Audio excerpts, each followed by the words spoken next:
کے لیے معاف نہیں کروں. میں جا رہی ہوں تم دونوں کی زندگی سے.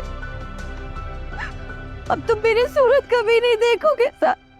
السلام علیکم ناظرین. ڈرامہ سیریل شراکت کی نیکسٹ آنے والی ایپیسوڈ تو کافی ہی زیادہ انٹرسٹنگ ہونے والی ہے. آنے والی ایپیسوڈ میں آپ لوگ دیکھیں گے کہ جب زرون شفق کو لینے کے لیے اس کے گھر جاتا ہے تو تبھی وہاں پر راشد موجود ہوتا ہے جو کہ شفق سے معافی مانگ رہا ہوتا ہے کیونکہ راشد کو پتہ ہے کہ زرون جو ہے وہ شفق کو لینے کے لیے آ رہا ہے. جب زرون یہ سب کچھ دیکھتا ہے تو زرون پھر گھر واپس آ جاتا ہے اور راشد شفق کو کہتا ہے کہ تم مجھے معاف کر دو اور تم میرے ساتھ میرے گھر چلو. جس پر شفق تو راشد کو کافی زیادہ غصے کے اندر ایک تھپڑ مارتی ہے اور کہتی ہے کہ تم یہاں سے چلے جاؤ ورنہ مجھ سے برا کوئی بھی نہیں ہوگا, ورنہ میں سارے محلے والوں کو اکٹھا کر کے تمہیں ایسا سبق سکھاؤں گی کہ ساری زندگی یاد رکھو گے. اگر تم آگے سے میرے گھر میں آئے تو تمہارے ساتھ جو ہوگا اس کے ذمہ دار تم خود ہی ہوگے. دوسری طرف آپ یہ بھی دیکھیں گے کہ اب جو زرون ہے وہ اپنے کمرے کے اندر جا کے بیٹھ جاتا ہے کیونکہ زرون جب دیکھتا ہے کہ راشد اور شفق ایک ساتھ ہے تو زرون کو کافی زیادہ غصہ آ جاتا ہے. اور دوسری طرف مہم آتی ہے اور زرون کو کہتی ہے کہ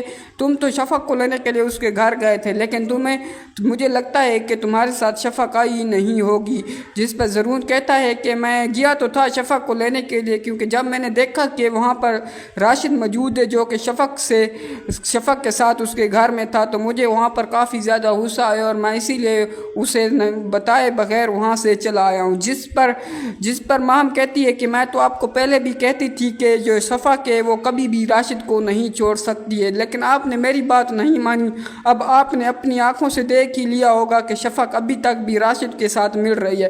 جس کے بعد آپ دیکھیں گے کہ جب زرون اپنی ماں کے کمرے کے اندر جاتا ہے اور کہتا ہے کہ جب میں شفق کو لینے کے لیے گیا ہوا تھا تو وہاں پر ہی راشد موجود تھا لیکن میں نے اسی لیے شفق کو بنا بتائی وہاں سے چلا آیا. جس پر زرون کی ماں بول تو نہیں سکتی لیکن وہ کہتی ہے کہ یہ سب کچھ ماں کا کیا کر رہا ہے لیکن زرون کو کچھ بھی سمجھ نہیں آ رہا ہوتا ہے.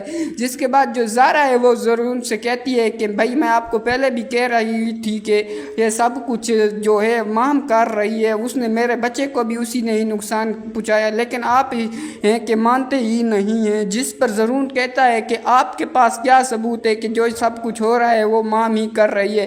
جس پر زارا کہتی ہے کہ آپ نے نوٹس کیا ہوگا کہ جب بھی ماما کے کمرے کے اندر جاتی ہے تو تبھی ماما کی طبیعت خراب ہو جاتی ہے. جس پر زرون کہتا ہے کہ ہاں میں نے بھی کافی زیادہ نوٹس کیا ہے کہ جب بھی ماما کے کمرے کے اندر جاتی ہے تو ان کی اچانک طبیعت خراب ہو جاتی ہے. جس پر زارا کہتی ہے کہ آپ کو سمجھ لینا چاہیے کہ ماما چاہتی ہے کہ یہ جو سب کیا کر ہے اور کوئی نہیں بلکہ مام ہی کر رہی ہے. جس پر زرون کہتا ہے کہ آگے سے میں مام کے اوپر نظر رکھوں گا کہ یہ کہاں کہاں جاتی ہے اور کہاں کہاں کس کو کال کرتی رہتی ہے. ناظرین آپ کو کیا لگتا ہے کہ کیا مام اور راشد کی ساری حقیقت زرون کے سامنے آ پائے گی؟ اپنی قیمتی رائے کامنٹس میں ضرور دیں اور مزید پاکستانی ڈراماز دیکھنے کے لیے ہمارے YouTube چینل کو ضرور سبسکرائب کریں. Thanks for